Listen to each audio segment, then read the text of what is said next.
कांदेवाडी तालुका अर्धापूर जिल्हा नांदेड या गावचा मी रहिवासी असून शेतकरी आहे. मी अंदाजे 7 एकर टरबूजाची बाहुबली नावाची एक जात लावलेली.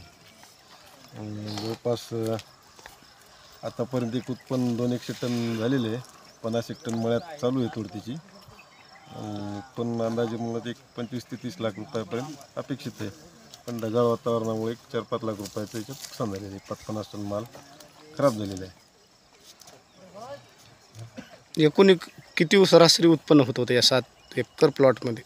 7 एकरमध्ये सरासरी एकरी 30 ते 35 टन अपेक्षित होतं. पण सध्या आता या ढगाळ वातावरणामुळं म्हणा किंवा मग धुळीमुळं म्हणा, अनापेक्षित थंडीमुळं म्हणा, एक एकरी जवळपास 5 ते 10 टनाचं नुकसान झालेलं आहे.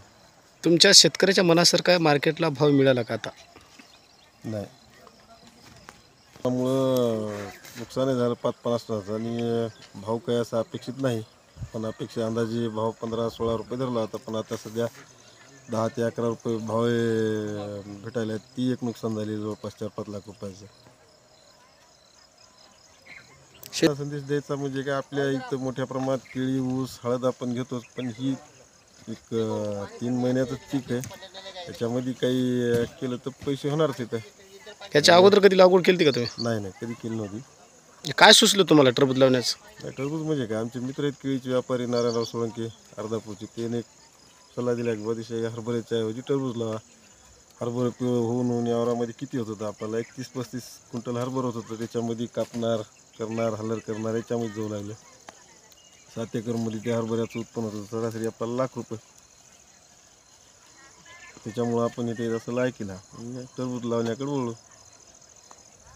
शेतकऱ्याला लावा नाही की बाबा नवीन शेतीमध्ये प्रयोग करावा, जेणेकरून उत्पन्न भेटेल आणि होईल तितकं आत्महत्या करण्याची गरज नाही. शेती एक असं माध्यम आहे की आपण जर काळजीपूर्वक पीक पलटायला घेतले तर फायदा निश्चितच आहे याच्यात.